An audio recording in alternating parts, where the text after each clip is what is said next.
Hey everybody, we are back from the deep. Hey, you know what? This episode's gonna be real fun, real short, real interesting because next week we're gonna get you a Super Bowl episode. Super Bowl episode's gonna be lit up. We're gonna judge everyone for their takes, judge everyone for their shit throughout the whole year.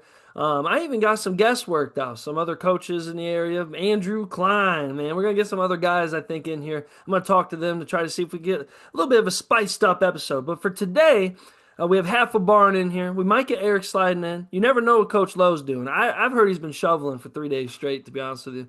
Because he wasn't doing much during that storm, and I knew his ass was going to be shoveling when he got back.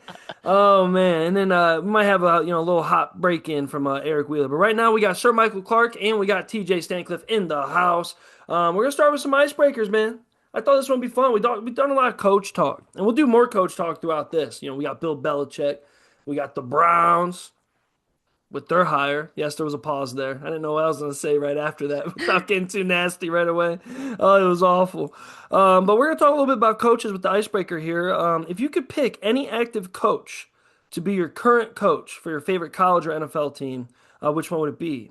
You cannot say the coach you have right now, but if you do make a good case that the coach you have is perfect, we could also, you could say that, coach. I don't know. I was typing wild probably when I wrote that. And then with that, pick one active player that is non-QB, no quarterbacks, that you'd like to add to your team as well. And which one would that be? You know what? I'm gonna hand this off to TJ first because he's gonna have a lot of thoughts later about the Browns. He's gonna have a lot of thoughts later about just the whole situation he's under right now. But let's let him play a little fantasy. TJ, you get to pick any coach that's current to be a coach of the Cleveland Browns and also a coach that's current to be the coach of the Ohio State Buckeyes and add a player to them. What are we doing with that fantasy? You need this. I think you need this one. I do need this, man. I need some therapy this week, boys. So for my NFL coach, any current coach to join the Cleveland Football Browns, baby, give me Andy Reid. Ooh. Andy Reid, I think, could fix us. He could fix us. He could steer us straight.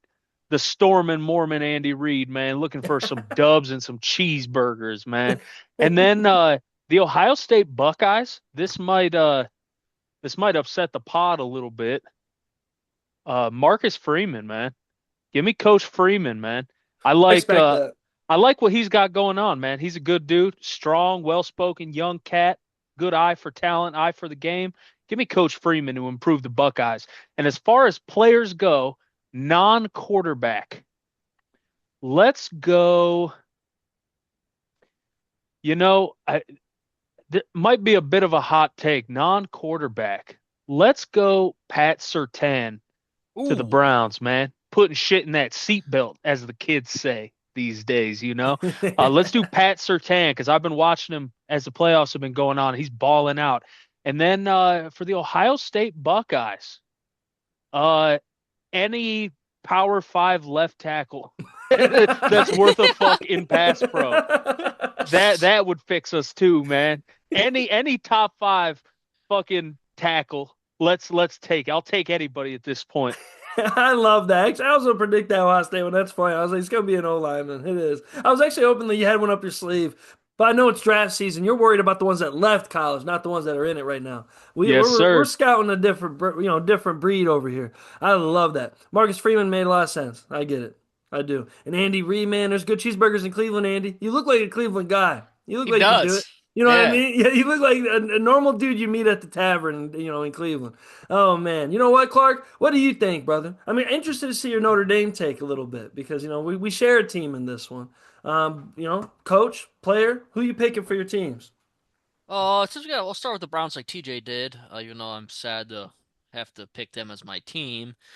Coach wise, I've really didn't know much about him until really last week watching the Seahawks, but I've been looking kind of more into Mike McDonald. That dude's a fucking great coach, phenomenal coach. It seems like Seattle, he's got him in the right spot. He's really just turned that team around. They were pretty decent the last year to Geno Smith and shit, but like he stepped right in there and got them boys to relevancy very fast. Coaches a wonderful defense. Them being on the West Coast, I haven't got to watch the Seahawks very much. Very good fucking team, man. Very good team. That's who I would pick for my coach. He's young too, which I think is always a big bonus. That's somebody you could really, hopefully, keep as your coach for 20 years. And hopefully get a Super Bowl or two. Player for the Browns, fuck, I don't know. There's so many holes to fill. I'd take. I don't even know what I would fucking pick. There's so many. Like, I love I'll TJ go. because he's like, I'm gonna add a player to spice it up. And Clark's like, God damn it, we need a couple Yeah, players. I don't even fucking know. I'd probably have to go offense. Jesus, I don't even know. A quarterback, and if I could pick any fucking quarterback. No, you can't pick a quarterback. Oh Not. fuck, yeah, That's you're why we right. did it. That's Fuck, why I did it yeah, because that's too easy. it's easy to pick a Yeah. quarterback to Oh add. shit. If I go line. Ooh, I'm trying to think of some of the young linemen I've been liking to watch lately. That's more TJ spot, so I'm going to say something stupid. So I'll go receiver. If I could pick a receiver for the fucking Browns right now, give me Jamar Chase, man. I've seen him play a lot, and that motherfucker I still think is underrated sometimes for how good he is. I've never seen somebody after they get the ball in their hands do what he does. He's phenomenal. I know a lot of people compare him and Justin Jefferson a lot, and I still would say take Jamar. But I'd take Jamar probably over anyone in the league right now. I really would. I'm a big fan of his. I love that. I knew you were gonna go lean wide. I was like, he's got to lean wide receiver. You Yeah, bitch about them so much. I Jerry do. Judy needs to get out of here. Yeah, Put get him Jamar the Chase fuck in out of that there. Shoot spot. him into the sun. What we doing with the Irish, man? What type of coach are we picking? See, that's interesting with Notre Dame because you got to be a Notre Dame guy. That's why I respect the Marcus Freeman thing for Ohio State because there's only these are brands we're talking about. You know what I'm saying? Yeah. And And I've always said if Marcus left for Ohio State, I could never really blame the guy, right? no, He played there. I'd be happy for him. That's a fucking that's the as a right as the way Midwest football is. football. Stay in the Midwest. I Absolutely. can Yeah. respect it. Yeah, Just that's don't go to really the Penn State or Michigan. I'm no, cool with please it. don't fucking do that. I'm That cool would with break my everything heart. else. Yeah, I hate those teams. Uh, if I could, and all another, and I know we spoke earlier about Malachi Fields really doing well at the Super Bowl. I still think Notre Dame could really fucking benefit from a receiver. A real, I mean, like imagine a Jeremiah Smith with fucking CJ Carr out there. It'd be gorgeous to watch. I would be very pumped for that. So I'll pick him, which is probably another fucking gimme. But I mean, I would love to see it. So fuck Yeah, you we guys, need I'm that. taking it. Yeah. Yeah, and then coach, it's kind of tough. And more and more I think about it, truly a guy like Kirby Smart, I think, would be able to go there and be like he could be a Notre Dame guy. He runs. I mean, I know his players try to run wild. I think that's something you probably won't have to worry too much about at Notre Dame. That's really never been a Tommy problem Reese, there. Michael Floyd. We do have Yeah, or a few, our but own not. guys. Yeah, not to the degree that Georgia's The had in the Brian past, Kelly right? era guys were a little wild. Yeah, to me, and like I know, obviously we don't like Brian Kelly much. To me, he's a better Brian Kelly, really in that regard. I think he would manage the team well. He's a phenomenal recruiter. Uh, I would love to see a guy like Kirby. And you know another, and I'll throw another one in there, dude. I can't think of his name right now. Fucking Clemson's head coach, dude. So that was gonna be my pick. I think Dabo Give me Sweeney Dabo would be another one that could really. go in there. I would love it, dude. Give me Dabo. Oh, especially because Notre Dame has just now been transfer heavy because we never could get Yeah, undergrads until now. With our old structure of only graduate transfers, I think he would handle that so well, and that's what we've had all the yeah, way up until this offseason. So it's like, yeah. So piggybacking off of that, that was gonna be my coach. I think Dabo is a Notre Dame guy. I also think I know it's a gimme, but I'm kind of doing the Marcus Freeman thing. I think of Dan Lanning for Notre Dame, like a yeah. young, fresh, mean. I also will say I know I hate Ryan Day, but Ryan Day would be able to understand and ride this. You have to be a huge CEO at Notre Dame. You cannot Oh be a yeah, regular coach. You got to be a huge CEO. So Ryan Day was also sprinkling in there just because um, I think Ryan Day sucks more as a coach than he does as a CEO. No offense to everybody. I just really do. absolutely. I think I've that's always why he's said that. lost tight games. I think he's a I great think CEO. as a CEO overseeing the whole program, I don't really know if there's anyone better in college football right now than him. And I fucking dislike Ryan Day, and I will more than happy to admit that he is great at running a fucking program from But top to they bottom. lue when he calls the plays and He shit. I'm does. just And saying he it. may It's not be just a great OC, like when but he's in he's a charge of great guy. something. Yeah, he's a Man, great guy. I won't. Kyle McCord fucked your career up a little bit, bud. Let's just be honest. Like shit like that fucked it up. Player for Notre Dame. I was thinking wide receiver as well, but now I'm thinking, you know what? Without Jeremiah Love, give me Lacey from Ole Miss. I think Oh yeah. I want a real running back. I want someone that's like I think he's gonna be the best running back by far next year. I think he might be a Um, Heisman guy, truthfully. Me and my yeah, cousin Chris talked about when we watched him play. He's fucking very good, dude. 100%. I really think so. I would have said a D tackle or a DN somewhere, but we replaced that. For the Niners, this is fun for me because I'm pretty happy, as a Shanahan guy. So I'm kind of curious. Do I want to go the Shanahan route still? Do I want to hand the keys of this crazy defense with everyone healthy to someone that actually knows how to have a defense? Do I want to be the easy answer for me was a Sean McVay because to me it's a plug and play with Shanahan. Yeah. But I won't really do that because I just think I just don't want to do that. You know what though? With our structure, I know we're a Lions friendly guy, and I know some people dog him. Give me a guy like Dan Campbell for the goddamn Lions. Yeah. Give me a guy or him or Mike McDaniel. No joke. I know Mike McDaniel's now an OC, but because he just did so good with that offense. But give me, with the running game, if he can make Gibbs and all of them turn into stars with the way he was running it. Give me someone like, Mike, Dan Campbell. I almost said Mike Campbell. That's actually an old friend of ours, Mike Campbell. Mike Campbell. Mike Campbell used to have a cone around his head as a kid. I might send you that clip, Campbell. Oh man. But a Oh player shit. to add, I was thinking about a bunch of them, but I was thinking about our injuries as well. And as much as a nice guard would be really nice, especially with Christian McCaffrey, I really wouldn't replace our wide receivers too much yet. I don't think it would be too much of a need. And I know we talk about him. This is a gimme. I really think you have a healthy Fred Warner and a healthy Myles Garrett. That front seven is the most dominant front seven in football in history. Yeah. Just by those two players. I don't care who else is on. I don't care who's hurt. I don't give a fuck about any of them. Take away Boza. I love you, Nick. Put in Myles Garrett. Call it a day. Fuck it. Stack them up. Nick Boza's hurt. Maybe no one Yeah. wants him.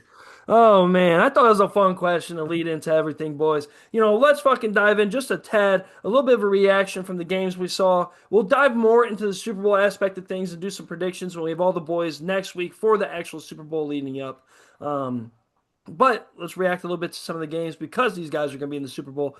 I'm going to start out with New England and Denver. The game was kind of like, I just kept thinking of how we were talking, and it kind of played out just like that, of just a messy, even matched game. I think we all were pretty smart in saying that if Bo Nix is healthy, I think Denver wins that game. Oh yeah. I really do.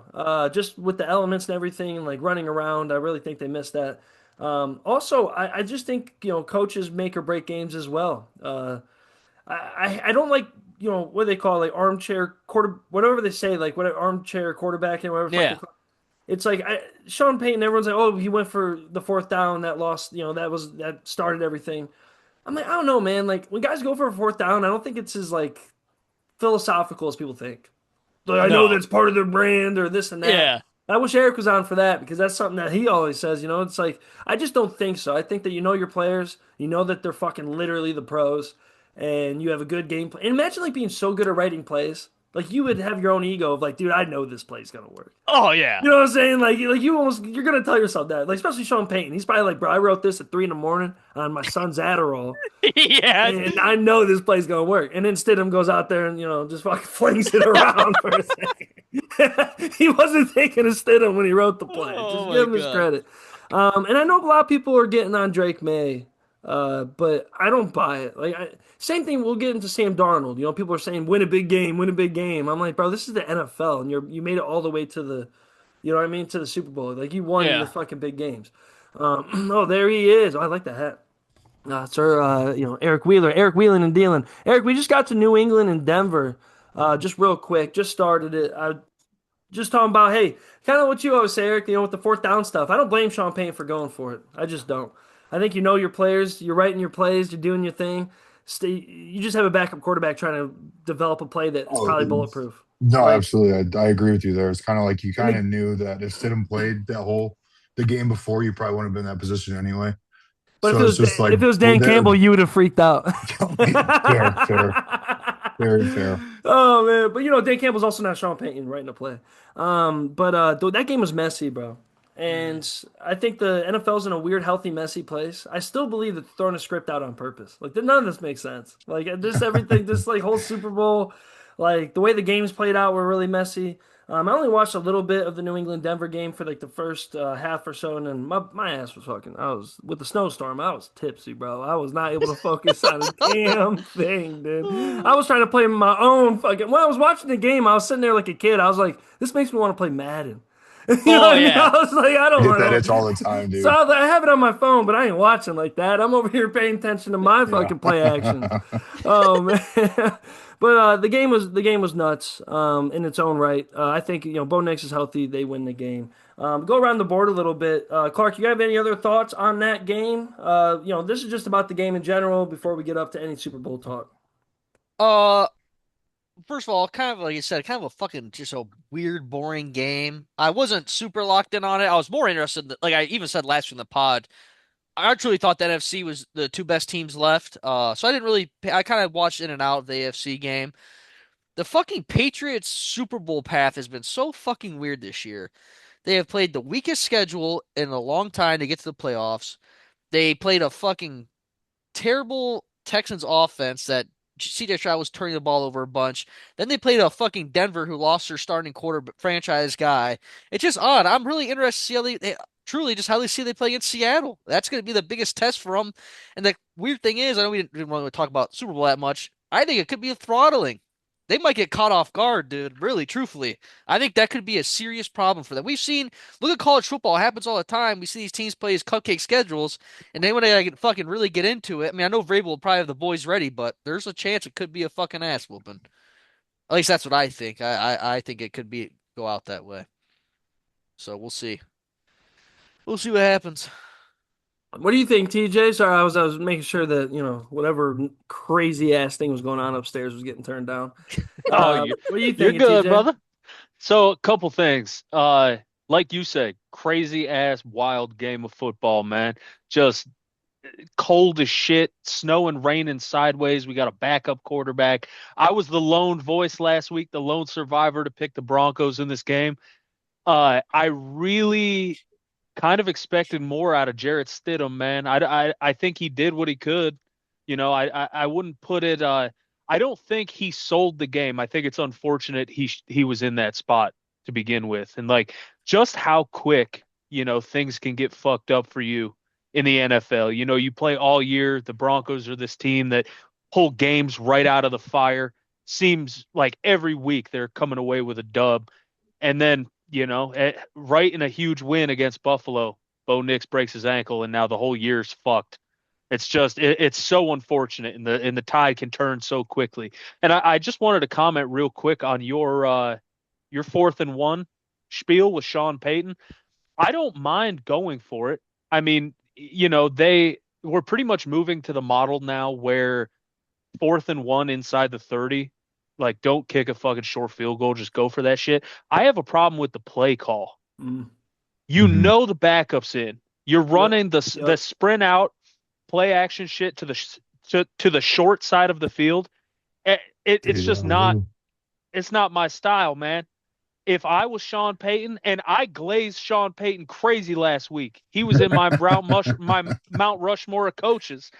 Listen, if I'm Sean Payton, I'm grabbing RJ Harvey by his fucking ears and I'm saying, RJ, Garrett Bowles, Ben Powers, we're going to fucking follow them, brother. Forward, on we go. Put your head down and pick that bitch up. We only need a yard. So I don't disagree with going for it. I disagree with the play call on 4th and short there, man. That's where I was getting at. Like, I just think Sean Payne was like, I love this play. You know what I Oh mean? yeah, Like, like, this like, shit rocks. like, Yeah, we I watched trust you. Kevin do that for 5 fucking Oh, years, that's why I having said boners. deja vu, bro. Yeah, That's why I having said deja fucking vu because I've heard TJ give the same squeal before about a different coach. yeah. Oh man, gotta love it. What do you think, Eric, man, watching the AFC showdown? I mean, So I honestly, watched. someone made a lot of money with whoever's going to be in the first place. Yeah, That's what I was thinking. Whoever I gambled think this, I think I saw a tweet that said it was the this would have been the biggest ticket in like 40 years or something like that if you bet on these two teams to meet in the Super Bowl. And I forget what the parlay was, but it was something just stupid. I'll try to find it after I talk. But I saw so one kind of a boring game, especially compared to the NFC game, but we'll get there in a sec. I thought the Broncos had it in that first drive, dude. They went right down the field. I was like, oh damn, like this ain't good. And then as soon as the Patriots hit that field goal, dude, I just feel like in a game like that, 3 points feels like seven, seven feels like 10. So once they hit that field goal, I kind of like all the air just seemed to leave the game. May didn't have to really do much to win. Like he had that rushing touchdown, but I don't know. Just the two different sides of these games were hilarious to watch live. And it's just I'm happy the second one was a night game to get the juice going yeah. again, you Yeah. know? And that's a good segue for that, man. I think that's all we can really say about Denver, New England. We'll dive in more New England in the matchup next week with the Super Bowl episode and, compare teams more that way. But the Rams, Seattle, the best division in football by Hmm. far. Dude, honestly, like I'm just shocked to see Seattle hold like this type of consistency in these dogfights against the division. Like I made that point when the Niners were going to go against the Seattle, and I'm like, bro, like no one wins back to back to back games in this division. It's never happened. Even back in the day with Cam Chancellor and the Legion of Boom, like we thought we were going to win because we just beat them. You know what I'm saying? Like, Yeah. or when the Rams, the year they won the Super Bowl, that year we thought Niners were going to beat them, and then we didn't. You know what I mean? It's just kind of crazy to see Seattle's consistency. We'll get more into what the Super Bowl stuff, of course, but man, you know what? I don't want to hear nothing about Sam Darnold or anybody. That team's just complete as fuck. Mm. This like makes me it makes me smile because it just kind of proves the point of we talk a lot about the MVP and should it be a quarterback award and blah blah blah. It's just really refreshing to see a team that has a decent quarterback and a really good set of wide receivers, but they just win ball games. You know what I'm saying? Yeah. As a whole, and it Yeah. kind of shows that your most valuable guy isn't always the quarterback, or like what Eric said last week with Caleb Williams. Caleb Williams and other young quarterbacks need to learn what Sam Darnold learned the hard way is just be good. Yeah. Don't fuck up. Just don't Yeah. don't don't fuck the game up. Don't fuck everything up. Just be good enough to let the team ride out. Um, just that's all. That's what I gotta say about that. And also, like, fuck both of them. Like, honestly, like even when the game got exciting, I was like, fuck you guys. Like the fact that we got blown out against the Yeah. Seattle Seahawks, it's like, come on, like. It just made the Rams look better too. Like in my brain, just really put the Niners at the third spot. I was really hoping for another blowout so they could be like, who knew? Yeah. Who knows Yeah. who the second best It could have was? been The second anything. best team Yeah. Yeah. yet. No, it's pretty point blank that it's Seattle, the Rams, then San Francisco after Yeah. watching that game. But Clark, what do you think watching that, man? You know what? I will say this too. It's also sad to see certain vets lose. Yeah. Adams would kind of choked me up just watching his post game interview. If you guys saw that, but Yeah, and that's he's my had a last great point. season too. He's really been a big plus for the Rams, and that game was phenomenal. Really, it was. I enjoyed every minute of watching it, and fucking Sam Darnold, man, the whole thing with him and everyone kind of laughing on the Jets talking about seeing ghosts against the Patriots. I find it very ironic that that's the teams to be playing the Super Bowl.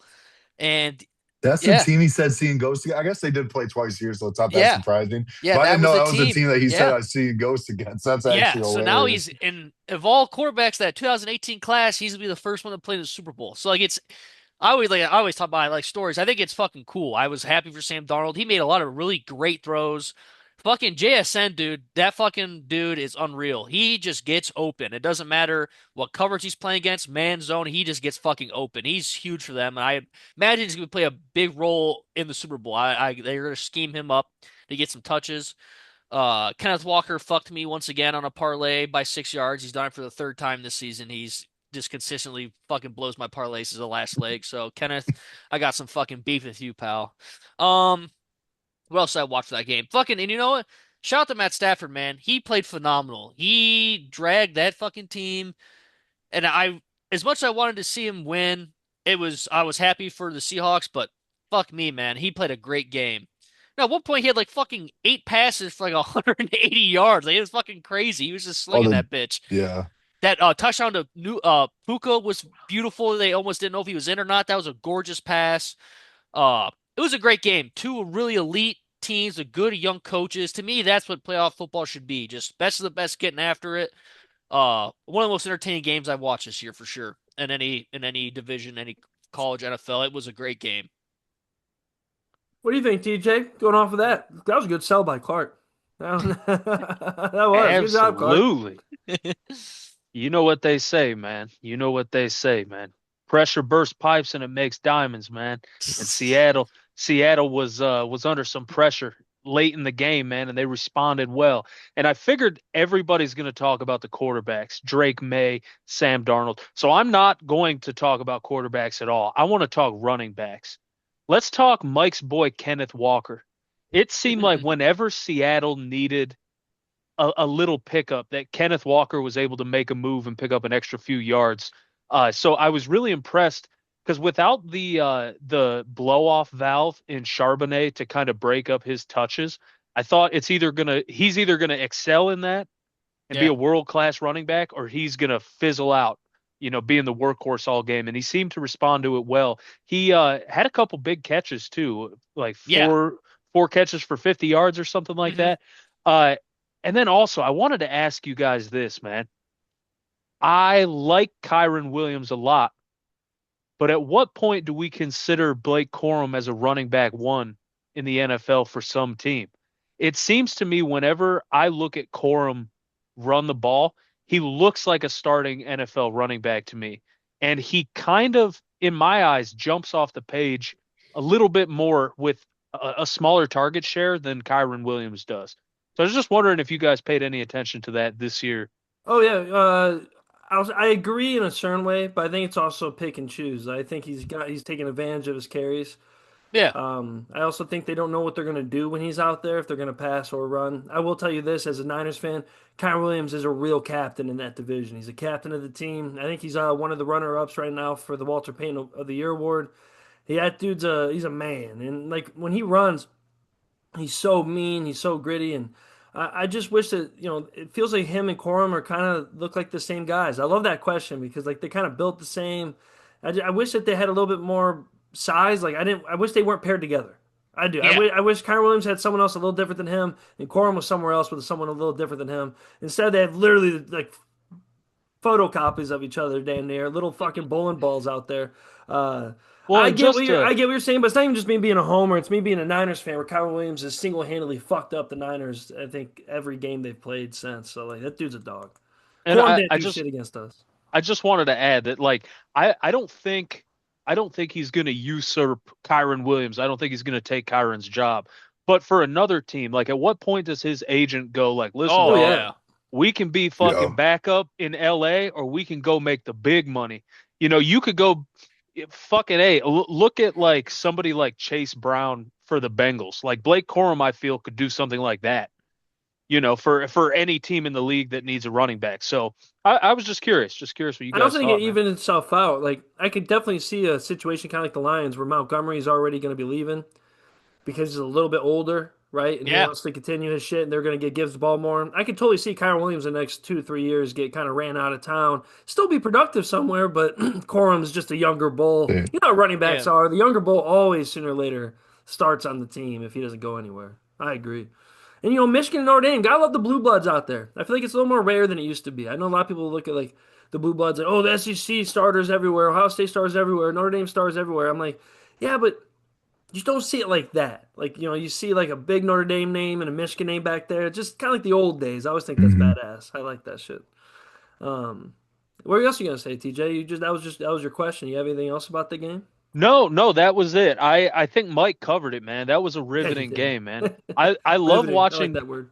riveting. I I love I that love word. I love watching Puka play because I Yeah. don't understand it Yeah, I very know. It much. is Like nuts. I just don't get it because like I granted I'm not the end all be all wide receiver voice, but I look at Puka and like I'm not super shocked at his route running ability. He's not like a giant guy like Calvin Johnson. He's not short and ziggy, like a Yeah. slot guy like Wes Welk. Like it's not that he does like any one thing like top tier. He just does everything really, really well. And then JSN, man, like Mike said, JSN is a problem, man. And to me, he's like a robot. He's like a Yeah. football playing robot. Like he runs his routes and his head doesn't move, and he goes from cutting to full speed in one step. Like they call him 7-Eleven, man. He's always open. Dude, that play they ran with him, I was the running back, dude. Oh, Yeah. Gorgeous. Great What? play design. I'd like to that was ask a fun. question too with that. Like after even watching that game, I don't think so. JSN Puka, right? We're talking about two of the best wide receivers statistically this year right now, and for the future right now. Other than Justin Jefferson, Mhm. RIP to his quarterback Yeah. situation. And Jamar Chase as well. But isn't it just? I don't think maybe I'm a Niners guy, but I think Stafford really helps Puka, and I think McVay's offense helps Puka. Oh, I'm And I sure. think Yeah. if they replace positions, Puka wouldn't be shit at the JSN situation with Seattle compared. Can you imagine JSN playing for the Rams? You know what I mean? Just Yeah. replace the players. Same team overall. Replace players. It'd be broken. Like I think that game kind of like showed me in some of the other games, like Puka's a dog, right? But also like Cooper Cup was a dog, but he Yeah. benefited from that. They actually are very similar in play style, right? They're not the best at everything, but they culminate as a whole very fucking well. And I Yeah, think no, he yeah, basically replaced Cooper Cup in that offense. And I think it's a great point that a lot of people don't bring up that that's why his statistics are like that. He's probably getting schemed open a lot. Other guys running off and getting him open underneath. He's still a very good receiver, but I'm sure he very much benefits from the system itself and having a Matt Stafford who's probably at this rate one of the most intelligent quarterbacks left in the league, football 100%. wise. Yeah, hmm And shout out, did you guys see Matt Stafford talk to Cooper Cup too after the game? He's like, "Go get yeah. that fucking Super Bowl, bro. That's badass." Did you guys Like see that that's they? So this I think happened earlier in the season. The last time I don't know if you guys saw this. That the Seahawks and Rams played. There was actually a fight in the elevators at halftime because the fucking Rams coaches were talking shit on Cooper Cup, and the fucking Seahawks coaches rode down the elevator with them, and they got into a fucking huge fight, like the coordinators all did, because they were bad. I guess for some reason something must have happened when Cooper Cup left the Rams, and there must have been some bad blood, and they were like making fun of him because he got hurt, or whatever. And the Rams coordinators like, "Go fuck yourself," and it blew up into a whole fucking thing. I guess I I was love reading about that. it. Yeah, that's awesome. And Riding for knowing the Cooper Cup, boy. he's like, "Please don't, guys, don't do that." Yeah, Like he doesn't want. no need to have Yeah, this no, fighting. yeah, I mean, no need to do that shit. What do you You think, know, Eric? Watching that? Oh, there you go, TJ. Go. oh no, I just want to say real quick, 99.9% of me agrees with what you said that if you switch Puka and JSN, like Puka would have a harder time in Seattle. But that 0.1% of times where Puka jumps and fucking yams a ball over three yeah. people, like I don't understand the Yeah, witchcraft magic that he comes Mormon up with. magic. Like, yeah, exactly. Yeah. I'm like, dog, what kind of island mole mokosa, like fucking Yeah. fucking coconut bra, fucking flower necklace shit is this cat in, man? Because he goes up like a man possessed sometimes and comes down with the ball in unbelievable ways. He's fearless. Like I think like there's not a lot of fearless wide receivers like that. He could have played back in the day when guys were getting cracked. No Oh joke. yeah. Like he like that dude like that Pause. you don't see that. And then if you're fearless and pause, yeah, yeah, yeah, yeah. Call me Mendoza. That motherfucker needs to quit talking like that too. You deserve to lose at the Raiders, Mendoza. You keep doing your pause shit. What do you think, Eric? Pause on you, bro. What do we think? Big pause. That was a lot, boys. So first off, I wanted to TJ, I want you to bring up that Kyron and Blake Corum one before next season because they're actually both free agents after next season. So Oh that's going to wow. be fun next season for the Rams. I looked up their contracts while you were talking because I was just curious. And then on the game overall, I think I texted like 3 different group messages that said like, "Hey, this is a Super Bowl." Like just watching that game, I was just like, I don't think the Yeah. Patriots can beat either of these teams. Not No. to give away my pick for next week, but I'm probably going Seattle.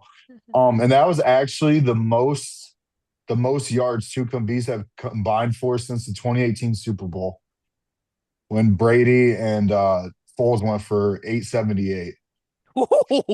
Tom Holy Brady had fuck. 505 yards in that game. Yeah. That's 505. I think statistically that was his best Super Bowl and he fucking lost it. Yeah, that's crazy.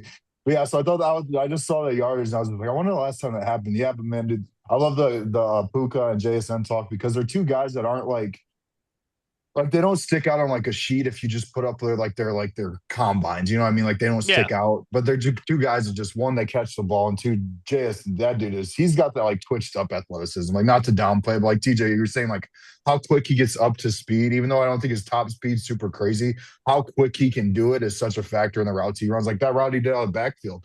He's just so quick. And that Pure one, acceleration. yeah, the one-handed catch he had, I jumped up off the couch because I just like to see JSN balling because I remember that was a hot talking point with Seattle. I was like, hey, is he ready to be a number one already? And obviously he fucking was. You see that Yeah. DK Metcalf photo too when they said like when DK realized he needed to get out of there. It was like didn't. last season. Did, Whatever. Yeah, he like looked at him wild. did you see apparently one of the things that it's probably, you know how agent talk goes this time of year. Apparently, one of the big things that Harbaugh kept on telling the Ravens was that, like, hey, I told you guys to draft Puka Nacua. Like, that was apparently one of the things he kept on yelling at the GM when they were getting in fights about shit. He's like, hey, I told you guys to draft Puka Nacua, which is just so funny. Instead Like, they got every Zay team Flowers. didn't pass on him 5 Yeah. times. That's easy to do now, right? I told you. Oh It's yeah, always absolutely, revisionist, yeah. absolutely. That's why I said it's probably agent talk, but it's just a fun little wrinkle to throw in there that I thought was funny that I saw a story about the other day. And maybe I'm really interested when I was watching this is like who like I think the next big splash in the league is going to be whoever takes Stafford's spot.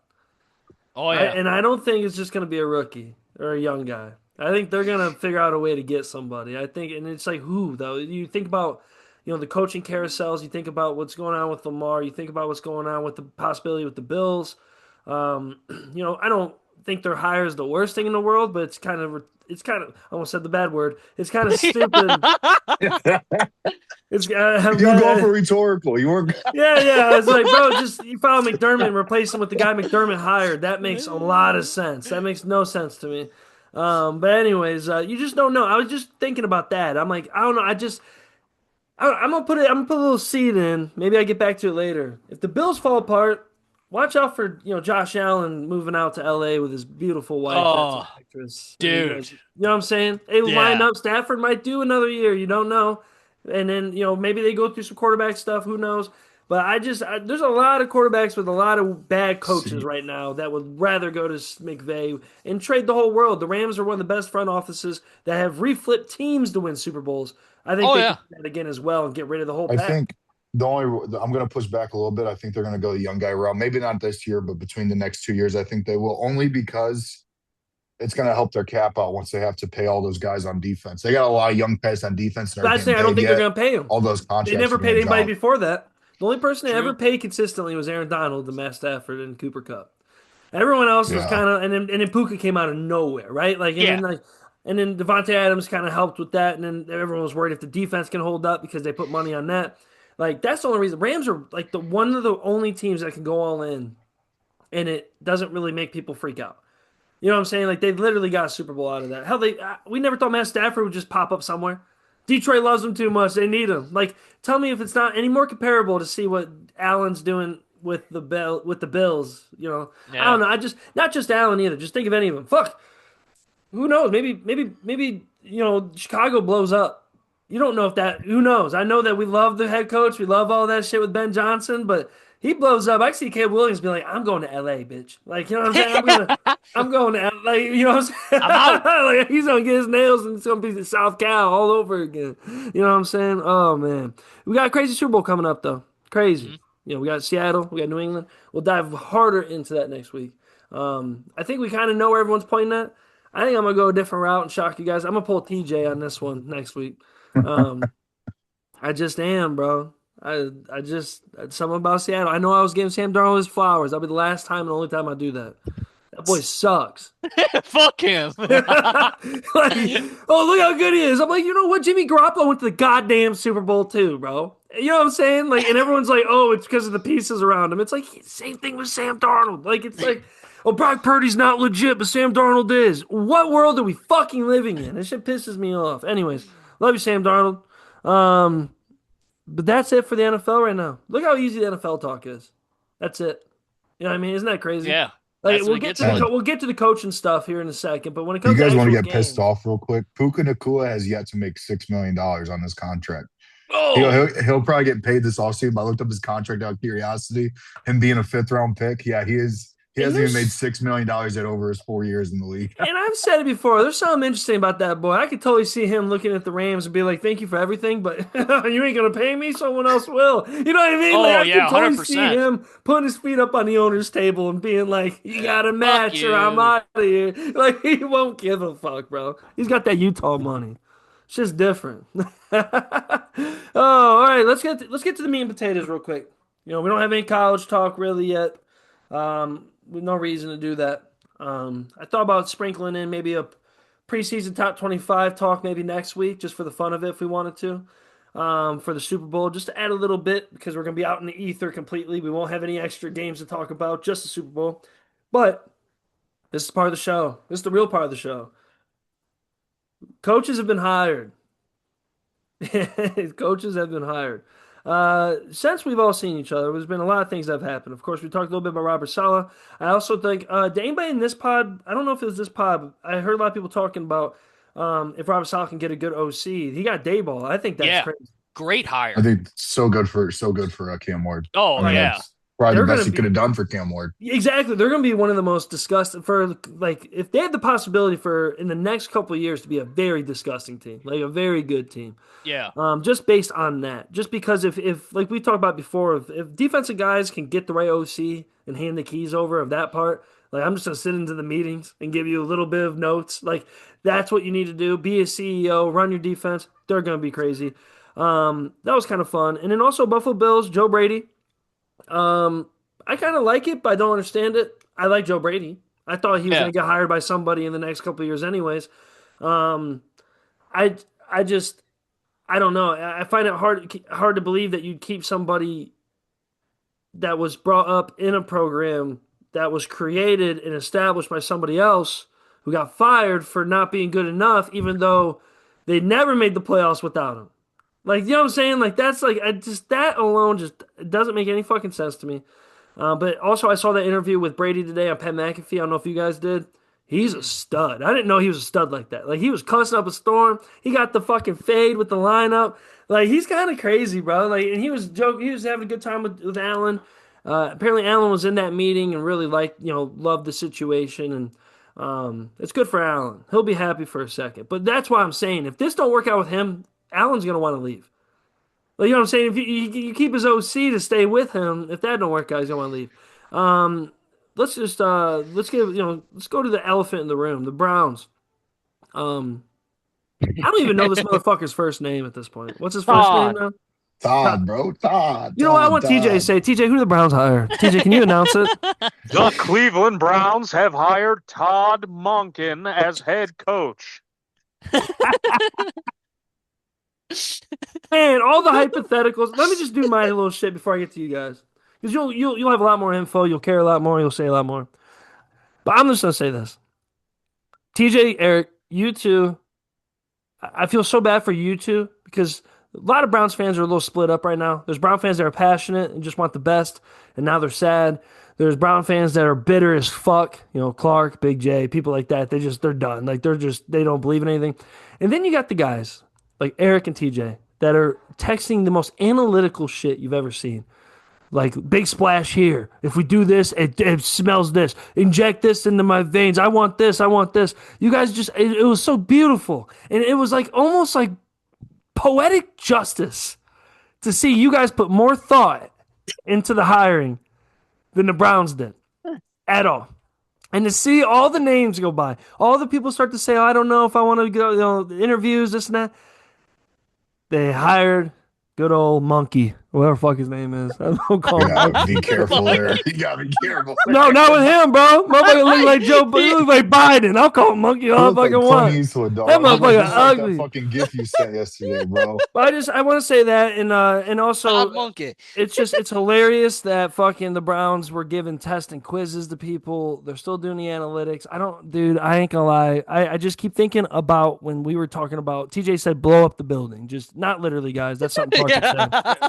But like just straight up fire everybody, get rid of everybody, clear fucking house. That was like his first big rant with Kevin.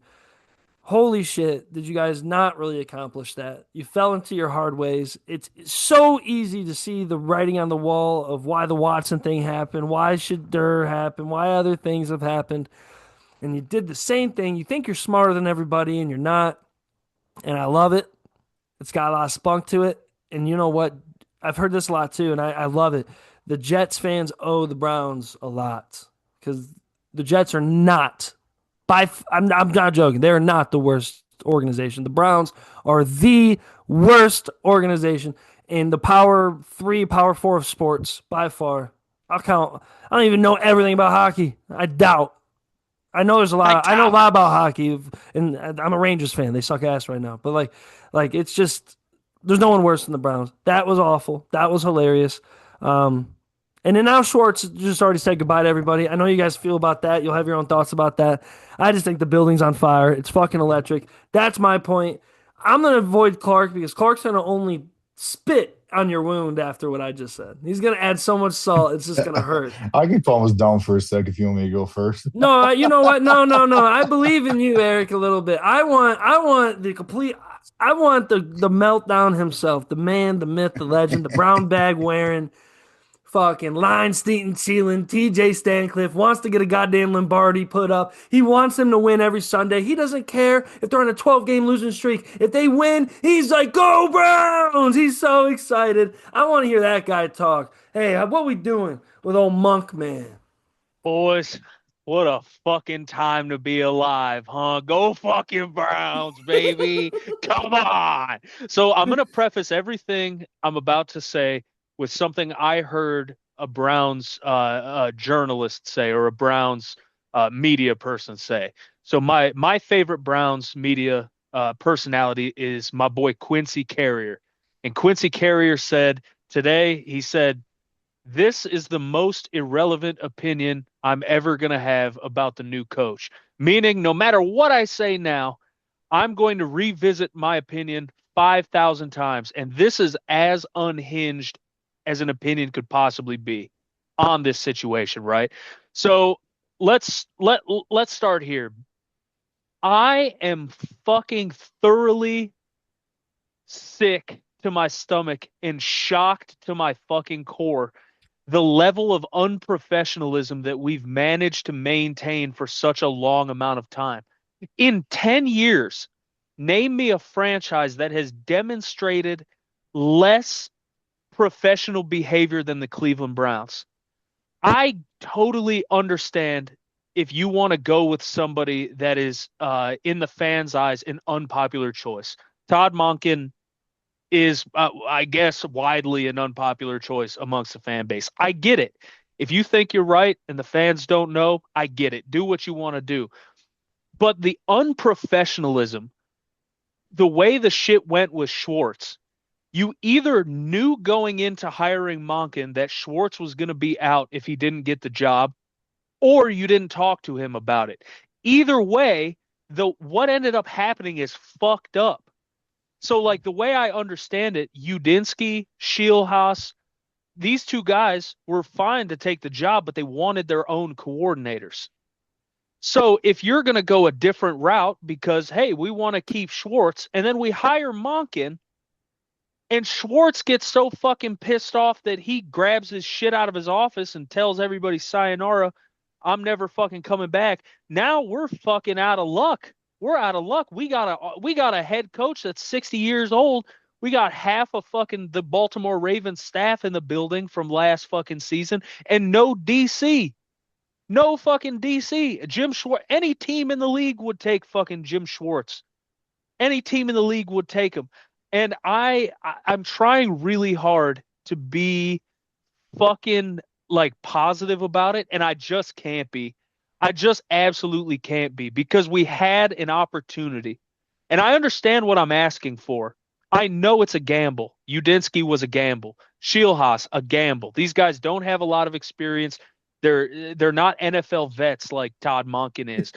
But we had the opportunity to do something decisive and to decide the future of the franchise, and they punted the fucking ball until 2028 when the fucking dome is ready, and then we can dump all this money into the team and be the fucking Hollywood Browns that Jimmy Haslam wants us to be. And while we're talking about Jimmy, the fucking truck stop bastard Haslam, you motherfucker, you old ghoul, you old fucking goblin You in your old stupid, ghoul. in your fucking golf shirt, asshole. Fuck you, Jimmy. Everything bad that happens in my life happens because of Jimmy Haslam, and I'm fucking tired of it. Sell the fucking team. Give it away for fuck's sake. Elon's got enough money. Sell us to Elon. We'll have fucking robots in the stadium. I don't give a fuck. Jimmy Haslam, it has never been more apparent to me in my entire life that Jimmy Haslam was meddling in this 100%. You mean to tell me Andrew Berry, the football nerd, the analytics guy, the young fresh mind that this is what other people say, the young fucking genius, this guy is going to fucking make a super high tech fucking organizational move, man. You mean to tell me he passed on two fucking wonder kid prodigies to hire a 60-year-old OC from fucking Baltimore? Not a fucking chance. I guarantee you, on my dead homies in my mother's life, I guarantee you that Jimmy Haslam refused to fire Schwartz or refused to let Schwartz move on, and Andrew Berry wanted it. Andrew Berry was like, "Hey, man, we get this new turn this staff over, man. Some good shit might happen." And Haslam said, "Nope, we're fucking keeping him in the building, boys." And now this whole shit is fucked. I feel like someone took my brain out of my head, put it in a blender, and poured it back into my skull. That's how being a Browns fan feels right now, and it makes me fucking sick. I love it. I love the way you described it too. Because it was like building an image of like these old dudes. It's just like, hey, yeah, he's my frat brother from '58. like, it's just crazy, man. All the old guys arguing, talking. Oh, God, you hit it on the head. They did not tell Schwartz anything, and if they did, they lied to him, which is even worse. Or he just fucking, you know how coaches are. It's a tight circle. He probably just really thought he was gonna win it. You know what I mean? Like, imagine like you work at a place and you're like one of the best employees there. And the company kind of sucks. But the company has plans to get new management to improve the company.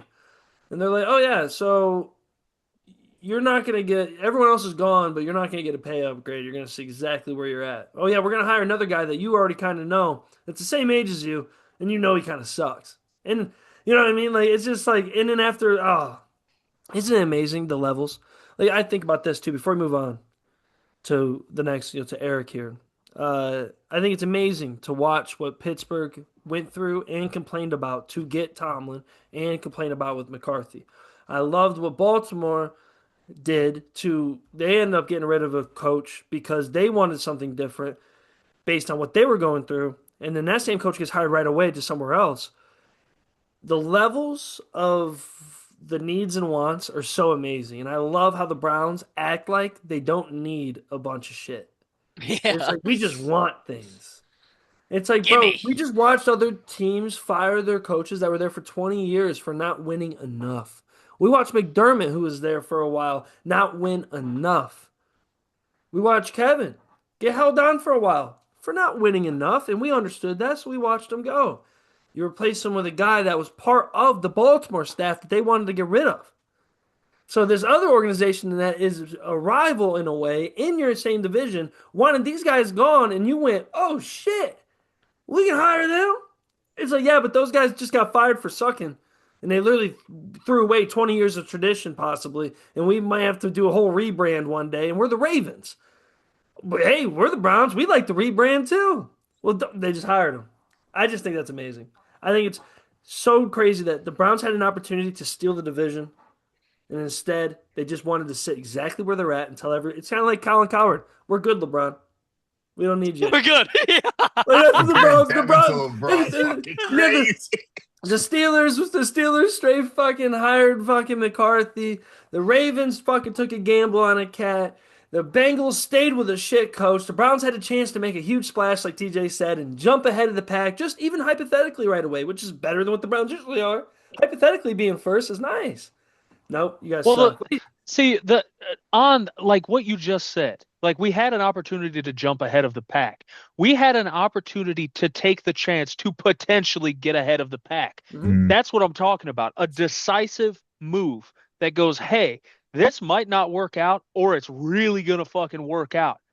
I got 20 years of shit not working out with the Cleveland Browns. I got 20 years of this shit. What's two more? Hey, say the kid takes a shit, Shieldhouse gets hired. He fucking wins 3 games next year and 3 games a year after that. They see you later, partner, and we're back at it again. Instead, you know what you're going to get with Todd Monken, and we're fucking stuck. We're going to be in purgatory again for another 2 fucking years until he goes 4-12 and shits the bed, man. Fuck. And I know this is a hot take, and I know you won't agree with it, but I think you should have just stuck with Kevin another year and just figured it out. I really do. I would have rather just one more stuck year with Kevin, and before you do something like hire Monken. No joke. Like, there's no reason. Oh yeah, you know what? That's a segue. I'm gonna hand it off to Eric, and if you don't see me for a while, that's because I'm taking a piss. So, like TJ, so I'm not gonna spiel over everything you just said. What I want to emulate what you were saying though, and I know Mike's gonna agree with this, and Jack would agree with this too, is I don't think the Monken hire is like an F minus fucking hire. I think the process to get to it is what the problem was, obviously. And Yeah. even like the process, like I know everyone's talking shit on the stat run coaching searches we've done. So this is about the fourth time we've done that same search. The first time we landed on Sean McDermott as a staff, and then fucking Jimmy jumped in and hired Hugh Jackson. The second time the staff wanted Kevin, and Jimmy's like, no, let's hire Freddie Kitchens because that's what the players want. Let's hire Freddie fucking Kitchens. And then the third time they finally hired fucking Kevin, which for all intents and purposes, I feel like we got to call Kevin a successful hire for Cleveland. And then the next time we do the head coaching search, it was Barry. It's pretty known that Steelhouse was Barry's guy. And then he just fucking Jimmy still jumps in and makes the hire. The Schwartz thing, like I honestly, I'm in a place where the offense is bad enough and the defense has the personnel that I think the DC will be fine, whoever we do hire. Yeah. Like, I don't think Schwartz was an end all be all. Like, if the way he's acting, dog, he act like he turned down 5 head coaching jobs to stay here. Yeah. Like, absolutely. brother, you had one interview and it was like an entry level interview with the Ravens, which barely counts because you always interview with division rivals just because they want to get on you. You know what I mean? They want to know what the fuck you guys were doing. So it's just the way that, I don't know. Like, I feel like they might have heard if there's any fucking transparency there, which obviously there won't be for a long time. I feel like Schwartz, they probably asked Schwartz, like, hey, what the fuck's your offensive plan?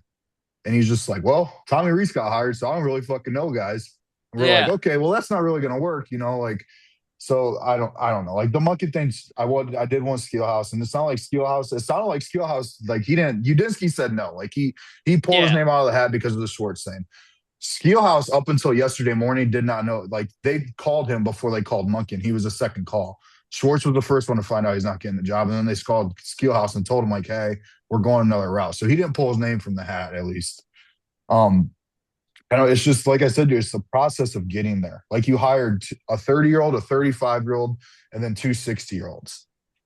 And like in the end, I'm happy they landed on an offensive guy. I am. I seriously am, because I feel like where the offense is at takes so much more trouble than the defense. Just because, like I said, the defensive personnel is fine. The personnel is going to be there next year. It's the biggest thing about we're losing Schwartz. It's a locker room thing. I don't think his scheme was that crazy. Like, one, with how bad our offense was, offenses got to play us safe last year. It's not like we were getting the best of offensive game plans against us, because you could play a simple game plan and score 10 points and win by 2 scores. Like, yeah, that's what I'm saying. Like, they didn't need to be creative. So like yesterday, I had a really emotional response to it. Today, I woke up and I was just like, all right, well, let me actually learn some shit about the dude. Just outside of, because I mean, he was in Cleveland already in 2019, which is hilarious. Yeah, he was in Cleveland already, and that ended bad. But so he's a big hard ass, apparently, like to the point he's almost hard to work with some coaches. Like I wrote down some of his quotes. One of his quotes was, I'd rather win in Alaska than lose in San Diego. Another one, he said, this team's not a family, it's a business. If I suck, you guys will fire me, and I expect that. And then I watched like some of his team meeting stuff, like especially from Hard Knocks last year when they did the AFC North thing. It's just, I wanted to see what his offensive, like what he really thinks about offense. And like for being 60, he doesn't seem like he's against the times. Like he doesn't have some dated fucking look on offensive football, which I think is good. From watching his stuff, he really, really puts an emphasis on explosive plays. Like he doesn't want a scared quarterback, and he wants an athletic quarterback. Yeah. He wants a really athletic quarterback. So I'm curious as to what that looks like. I mean, if you want to go full circle, the Ravens tried to draft Shedeur, and Shedeur said he didn't want to go there because he didn't want to be a backup. He wanted a chance to start. Which I'm not saying Monken came here to coach Sanders. That's so. No, I was thinking of that though too. I like. But I'm just saying it's a little storyline to watch. But like I like it more in the Schwartz hire. I do. I feel better about this in the Schwartz hire. The Schwartz thing is like. I think he was just so dead set on he was getting a job, and obviously he's an emotional guy.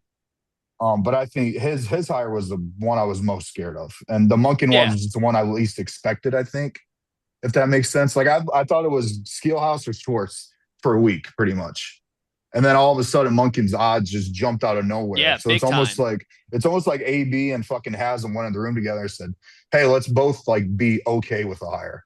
Like, hey, I'm not going to hate this guy. You're not going to hate this guy. You'd hate Schwartz. I'd hate the young guy. So let's just meet in the middle, which is a stupid fucking process. Like I said, that's the whole problem with this shit is a process, bro. And like the stat thing, like I said, dude, like if fucking Jimmy just stay out of the way, like we could have had Sean McDermott for 8 years as a head coach in Cleveland. Like the whole staff was in on him. Like he was in the second round of interviews. Instead, Jimmy's like, no, no, no. We're taking Hugh Jackson, the offensive fucking legend. Like, and this just reeked as a Yeah, it fucking does.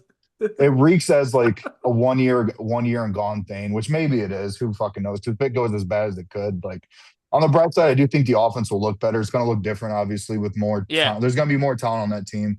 We don't know We don't know who's taking the snaps yet. I don't think we will until free agency starts draft anyway. Like they're not going to commit to either of those guys on the roster. It's gonna be Deshaun. I'm telling you right now. It's gonna be We'll Deshaun see. Watson. I don't think Jimmy Haslam can walk that back. What he said about Deshaun during the season.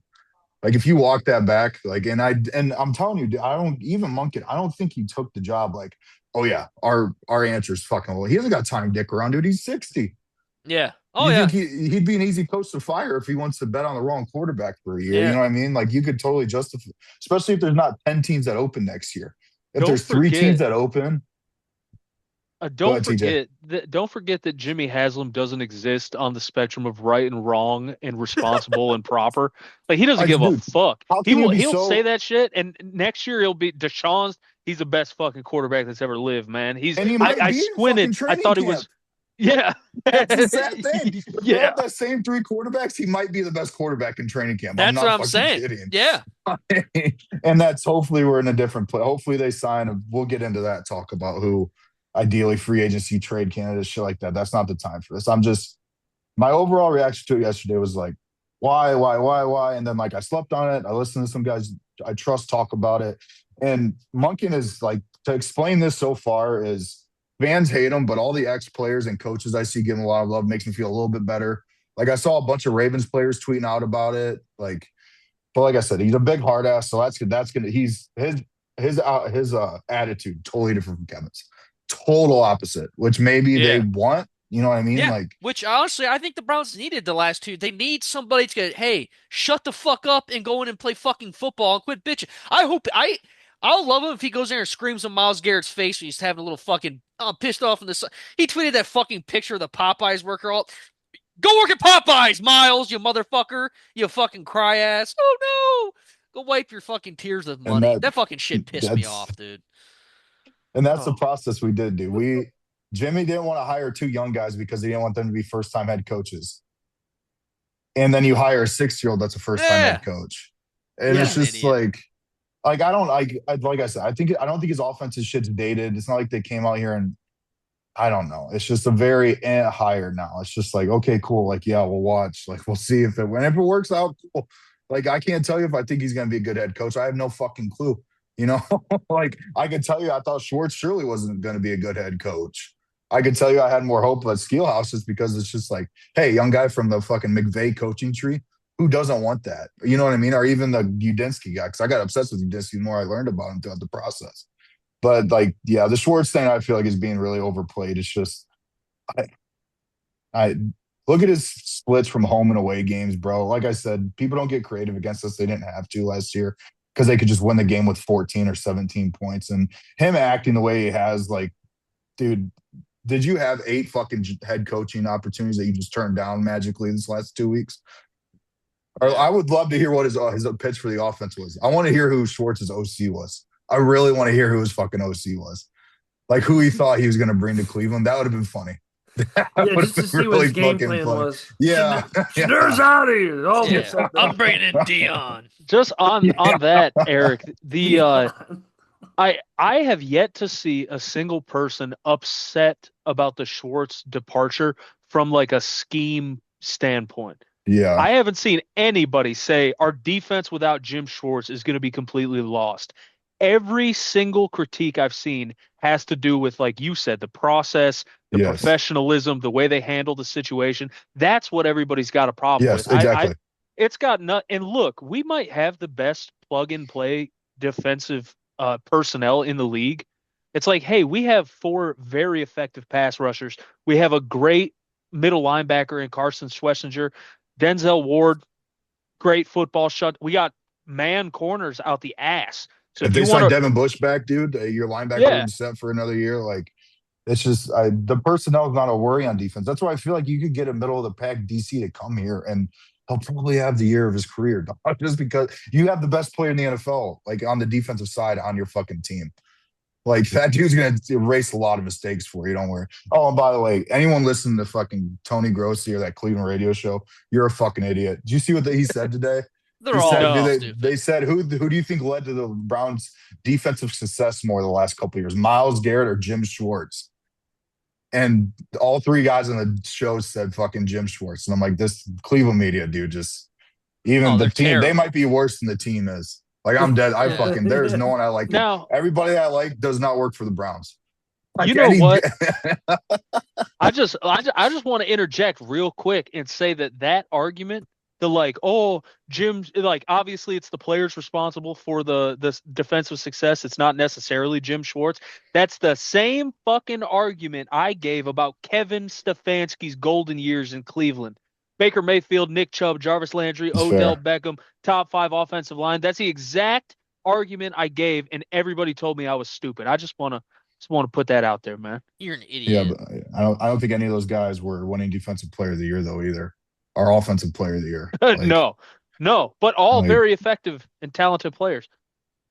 Hey. yeah, but now we finished the process and now every Browns fan said, "Oh, we wish we would have kept Kevin," which I mean, what Fuck was I you, saying in Kevin. fucking September, boys? What was I saying in fucking September? Oh, you know what? In the offseason, we might do a lottery to see who Clark's next favorite team is. That'd be a fun episode. Yeah, you guys can just pick for We'll me. do a lottery and then he gets a couple he can We'll just pick no, we'll just pick the team we want him to watch that we're interested in. Like last year would have been the Broncos at this time for all of us. We'll just Yeah. pick a team like that for Mike next year. Yeah, We just want him give to me a team to invest all his cover. time I'll in. be you guys pick a team from now on every year and I'll cover them. I'll Yeah, watch every the game. weird hot team that comes out of Yep. nowhere. I need Clark's insight. Now, Shit, the Jack, Chiefs coming back.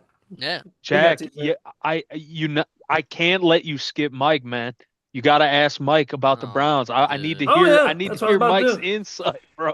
That's what I was about to do. I was going to segue it in there because you and Eric. I was about to say with Eric talking about Cleveland media. I'm glad you ended it with that point because that's where I was really getting at with like I feel more bad for fans like you guys, like the ones that use their brains, the ones that watch, the ones that take accountability of the roster and the moves and the money. And to see these actions get made, I like to think that what happened with Miles Garrett before Clark goes off even more is that I think he's just tired of everything being a mess. I think that's what that Mhm. picture was. I think he's like, well, you got to think about this. Imagine if you're in the NFL and then you know how everyone else's teams run. The player association is bigger and stronger than it ever has been, so everyone shares information of what teams are like now. And imagine if imagine how they talk to the guys that play for Arizona or Cleveland. They're like, "So how's your guys' day to day?" And it's like, well, we don't actually have a Great. boss. Like, oh, that'd be fun. Like Miles is Yeah. like, yeah, I don't really have a boss or anything. I wish I did, because I don't know what's going on. I'm just getting sacks at this point, and they're saying the guy that is my boss is doing well at his job because of it, and Ward actually looks better because the quarterbacks weren't able to get half their passes off, but we're going to pretend like he's the top 10 corner in the NFL. And that he's not old and that corner ages are the same as running back ages. Just so be ready for that fall off, boys. Just saying. But anyways, being long-winded about that, man. A lot of shit going on. Clark is here. Clark, what do you think, man? They just suck. Clark is here. But no, but Yeah, basically. I don't know what else to say at this point. I was about they just if I could really tell you what I really think, boys, it'd be worse than Clark. What do you Oh, think, it's just a Clark? fucking They just joke, suck. truthfully, Yeah. dude. Like I just laugh. It's almost to be expected, really. I wasn't even shocked they fucking hired him. I saw the night before his name was coming up a lot more in the process, and I'm like, here we go. Like Eric said, though, I do agree. I think it is a better hire than we would have went with Schwartz. I truthfully believe that. I would have thought he was not a good head coach before. He had a shot in the Lions. I know it was the Lions or whatever. They weren't good at that time. Blew his chance there. Truthfully, I didn't think he was even that great of a D coordinator list last year. There are a lot of times the defense got fucking looked very bad. A few games this year we did Yeah, not look walked good. down by Carson Wentz, dog. Absolutely. Yeah, I don't think he's that great of a coach. I think he's pretty good, but he's not fucking somebody you have to base your head coaching hire off of. I think that's fucking stupid. In the You're land of the redoing, blind, the one-eyed man is Keen. That's Jim yeah, Schwartz is in the coaching staff in Cleveland. yeah. Like that's It's just he was the ridiculous. best Like coach, obviously, but it's just it's fucking so stupid. I don't know. I don't like to think I know like everything about football. I like to think I know some, and like I just read the stuff I read about the the search, and all this, and who they end up hiring. I just fucking laugh at myself. At what point, like if I'm Miles Garrett, I'm going in there and strangling Jimmy Haslam. You're wasting my fucking career, motherfucker. Like I would freak the fuck out. I just don't understand the ineptness of like everyone just, oh, well, we'll give it this guy a shot, and then oh, we'll have a nice new stadium that everyone's gonna spend all this money to come see, which I ain't giving them a fucking penny. I ain't going to no fucking games this year. I ain't going to no tailgates. I ain't watching no fucking games. I ain't doing none of it. It's a fucking joke. I have so much better shit to do on my Sunday and watch this fucking joke of a franchise go out there and play football. Truthfully, it's disgusting. I've been surrounded by nothing but mediocrity my whole life in fucking football. When I've played, I've been on fucking shit teams, and now I gotta spend my Sunday watching the shittiest team play. It's a fucking sick joke. At least I have Notre Dame. If they were fucking shitty, I'd probably just give up on football. Truthfully, I'm so disenfranchised NFL because of the Browns. I was wearing a brown sweatshirt and hat today, and I almost felt disgusted with myself. I was at the grocery store. I was like, why am I even wearing this bullshit? I don't know. It's just very frustrating, dude. I don't know what the answer is. There's so many pieces away on offense. They have no receivers. They have no quarterback. Truthfully, people love Judkins. I don't even really think he's that good. He's decent. He's on his bag. He's in his bag now. He's Keep not going. that fucking great. He's not fucking Nick Chubb. And I know he didn't have a lot of offensive line help, but he didn't really impress me that much. He had some good plays to start the season. I don't know, man. That defense is fine. I know. I hopefully they get JOK back. Him and Schlesinger will be fucking great together. We get Bush back would be a big re-signing. I don't like. What's this Munkin's plan to come in and be successful? You can't do anything to fix it. It's fucked. Maybe next year after you get some more cap space after fucking old 24 assault charges gets out of the fucking roster finally, maybe you can finally start making some moves, but they kicked the fucking can so far down the road with salary cap. Who knows what that's gonna fucking be like in the future? So I don't know. It's a fucking disgrace, truthfully. I'm over it. I'm over the fucking shit team. It's a joke. True. It really is. It's a joke. They're a professional franchise owned by a fucking billionaire, and he just fucks it up constantly. Like, sell the fucking team, dude. Go back to your fucking shitty gas stations and sit in Tennessee and fucking look at the Smoky Mountains and do whatever the fuck you do in your spare time, bro. Get the fuck out of Cleveland. Fuck your house up on the lake. I hope the greatest storm of Lake Erie happens and swallows your fucking household. And I hope the fucking first plane that takes off from Cleveland goes right into the new stadium. Truly, dude. Just fucking with mass no chaos. casualties. No, yeah. Oh, Everyone's safe. I'm sick of it. Oh, that was beautiful. That was Oh, I'm awesome. sick of it. I'll I'm all say fucking this. hot and sweaty now, dude. See, that's what I'm scared to wrap him up. See, I'll say this though, with what he was saying, the problem is too is we were talking earlier this year that the fact that the Browns won 5 games and they actually could have won more. Yeah. And what makes the NFL a scary, scary place. Now I'm always an advocate for winning. That's why I always appreciate TJ's viewpoint. That's why I think the Steelers are dumb for complaining about anything. You guys, you complained about Tomlin. Wow, what do they say? My lobster's too buttery. You know what I mean? Like, wow, like you win all the time. My steak's too perfect. Like, and then you get mad because McCarthy, who's another Super Bowl winning coach, who may not always be the brightest in a lot of people's opinions, but he's still a Super Bowl winning coach. Wow, Yeah. my lobster's buttery again. I don't like Yeah. it. Oh. It's just the scary part for me is what's going to happen to you boys is your defense is good. So if you do say the offense runs a little bit smoother, a little bit of a jolt, maybe some free agent signs, who knows? Maybe another rookie comes in. Maybe you win some of the games that you lost this year. And maybe instead of winning 5 games, maybe you guys win 9, 8. What if the division's sucking? What if you guys come in flying under the radar? That is gonna be the worst scenario. No offense. Like, Yeah. and if you guys ride the middle of the pack this year, there could be nothing worse for the Browns, in my opinion. Because to me, there's only older guys on your team. Your rookies are good right now, but your real stars are all getting older. If you lose any draft capital moving forward, like you did this past year, it's just gonna get worse and worse with your nitpicking. You're gonna have to scout perfectly. No one's gonna want to go there. Look what just happened with the coaching hire. Most of the coaches didn't not get picked. They said they didn't want to go there. Like when it got to a certain point, they were like, "You're handing me tests and quizzes." I just worry that you guys actually are going to win games, and if you have that defense, you will, and it's going to be nice. It's gonna be a better couple Sundays, and I'm going to see TJ smile a little bit more next year. But by the point of the middle of the season, I'm going to see Eric frown because you're going to make a wild card at the best. You're going to lose, and you're going to be in the middle of the pack with no identity still and then no draft picks. But you know what? We won games. That's what I'm worried for. But also, don't have to worry about that. Jim Schwartz. Hey, dog. We love collecting head coaches at DCs. That's what we do. That's what we do. We have no egos over here. Shanahan knows every DC is a future head coach, baby. You want to be a head coach again? Come on. Yeah, Fred Warner. That's a good name, ain't it? You'd love it. You'd love Fred. Fuck, Miles might even come now. Who knows what happens? Get rid of Miles. Good. Wouldn't that be Please. crazy? That's your biggest trade offer. Get rid of him. Please. Fucking hand him off to us. We'll give you a couple things. Fuck, dude. I'll give you Chris McCaffrey right now. And the only reason I'm saying that is I think he's maybe got half a year left in him. It's going to be a Thanks. good half a year, though, Yeah. baby. It's going to be a great half a year Electric. next year. Oh, man. Coaches are crazy. Stuff's crazy. I'm excited to get into more offseason talk. I'm excited to see people start building their rosters. Because now it's still hypothetical. You talk about Harbaugh, with the Giants. I'm very excited to see what he thinks he's going to do with those young boys. Excited to see even what the Browns try to do with the quarterback position. Do you try to move things around in any way? Do you start Watson? I've been predicting that for a while. Start Watson. Malik Willis. Malik Willis is a great pick too. I'm excited to see also what the Steelers think about doing with that because I think Yeah. that they want him real bad. I'm also kind of excited. Like, what if Will Howard kind of has that Ben Roethlisberger kind of situation? What if someone trades for Anthony Richardson too? That's why we're throwing quarterback names Yeah. out there. I just I I want to just throw saw that the out there Vikings. The 'cause- Vikings apparently are looking into trading for him. Love and that. they said this was Him and shocking. Jefferson. This was shocking. Did you see that Atlanta's planning on releasing Kirk? I can't believe Kevin's not keeping his guy, dog. Yeah. Dylan Gabriel going to be traded there for a 7th-round pick like that.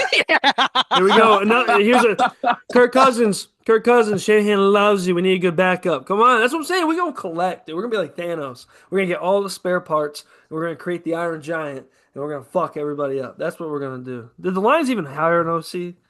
Yeah, they hired the old Browns quarterback coach, Alex Yeah. Van Pelt. Oh yeah, they did. He was Dan, he was with the Cardinals for a little bit the last couple of years. Dan Campbell tapping back into his weird young player coaches and so forth.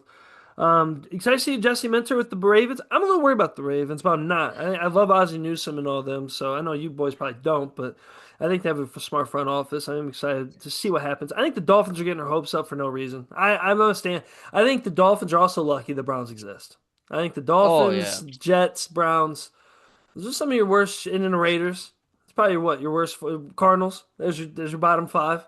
Yeah. That's your bottom feeders. The Bears left the bottom feed. Who the fuck are the Cardinals going to hire, dog? I haven't even That's what I was seen saying finalists for that job.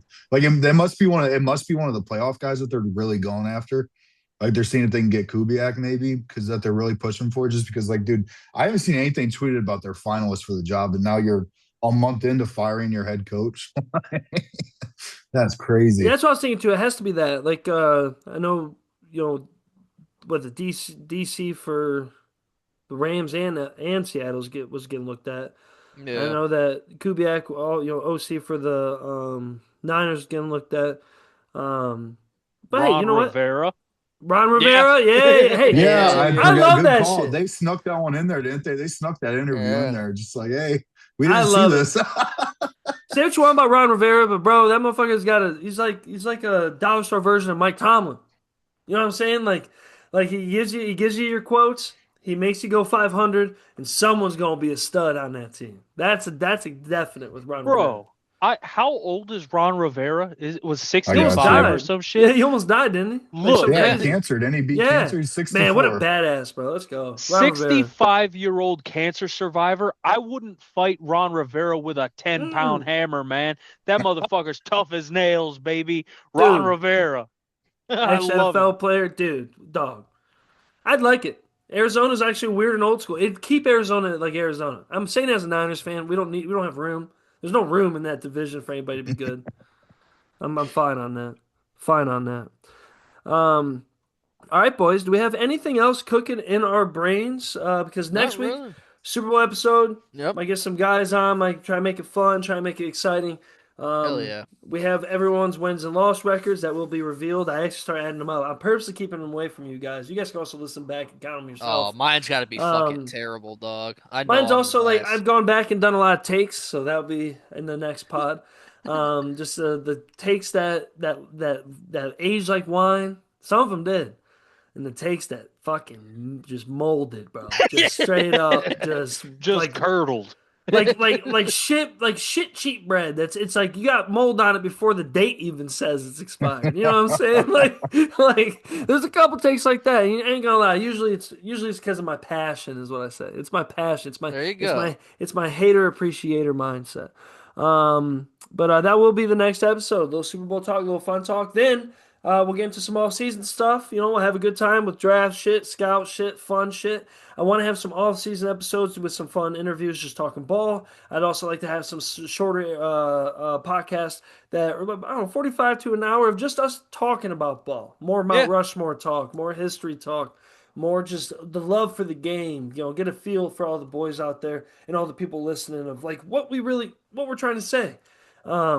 And just appreciate shit and have a good time. Maybe we all watch like NFL films, documentaries one week, and come back at it. It'll be Report on it. like a grown man book club. You know what I'm saying? Sign me up, son. We'll be doing that. Also, here in the next 2 weeks, we will be starting the From the Deep NBA edition, baby. The real From the Deep. From the Deep actually makes more sense in the NBA It name. does. That's actually a great name. It does. But we'll be doing that. Me and Ryan Alexander, baby, we'll be getting after it. You'll see some of these boys on there too. A lot of that pod will be about current events and current scores, current standings.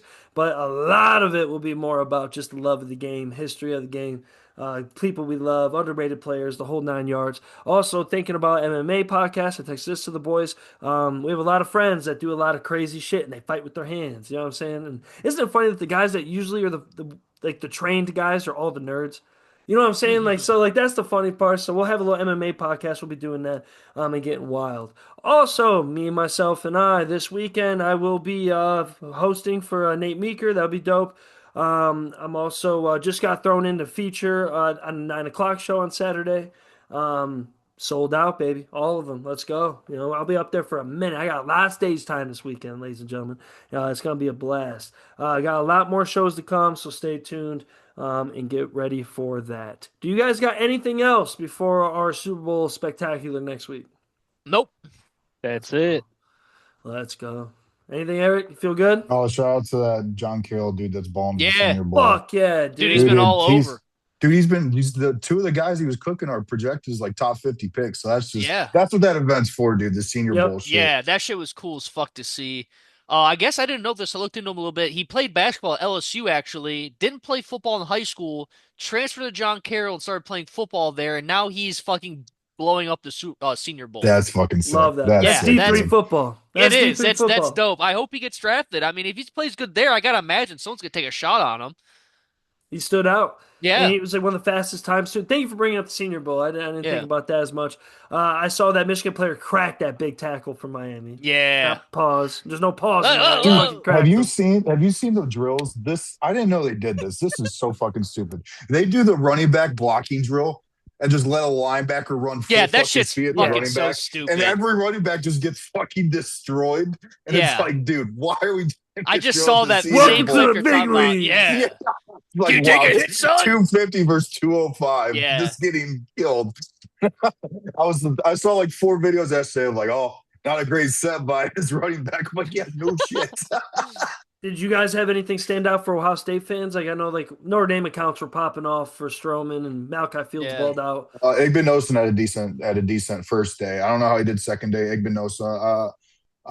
The one guards rotating TJ, one of the wild name from Rice that didn't start this year. Yeah, I forget his name. Eco something. It's got a wild name. I know he's there. I don't know any other Buckeyes that are there though. There's only 2 that are coming to my mind. Yeah, we don't normally send a bunch. I'm kind of surprised Max Clare didn't go, to be honest, just because he didn't get to put a bunch on film in that offense this year. And I mean, I know he's talked about he's a highly regarded tight end amongst like all the draft guys. So I was kind of surprised he didn't go because that seems like that'd been good opportunity for him to just go up against his peers and compete. But I think outside of that, Malachi Fields is doing well. I don't know if you guys hit on him earlier. Yeah. He had a good Senior Bowl so far. He's built for the NFL. Ted Hurst had a good one Yeah. too, which I've been hearing his name a lot. Where's he from? Georgia Southern, right? No, Yeah, Hurst is fuck. That's a wild school. Georgia Yeah, State. It's Georgia State. Sorry, I Georgia said Georgia State. Southern, but I've seen a lot of stuff. Like he's the guy that had a couple of those one-handed catches, but that's it. Sorry, I love the Senior Bowl. No, I Yo, do too. It's that time of year, dude. We're in off season What do now you for what me do and you Big feel Dog. with like the fact that like I liked it now too that you see a lot of guys get their chance in this, right? Like they get Mhm. to stand out. But also like I kind of fantasize as a fan where I'm like, man, back in the day the Heisman winners used to be in this. Like could you Oh yeah. imagine like Mendoza, all the boys, Reeves is out there with Ohio State, like seeing everybody mingle up. I just think that'd be badass, dude. I know why they don't. It's smart, but I don't know. I'd love that. That'd be bad. Imagine seeing Mendoza just get picked off 5 times, but Pavia Well, fucking went off. Like that'd be apparently that just good football. It'd be fun. not that Francis dude, but that other Miami tackle went, and everyone's calling him. He's getting his ass kicked, and everyone's calling him stupid because they saying he's just tired because he just got done playing football. And everyone's in there like, who is this dude's fucking agent that told him this would be a good idea? Like, dude, you took a week off after playing a 16 game season. Now you look worse. Yeah. Losing stock. Yeah.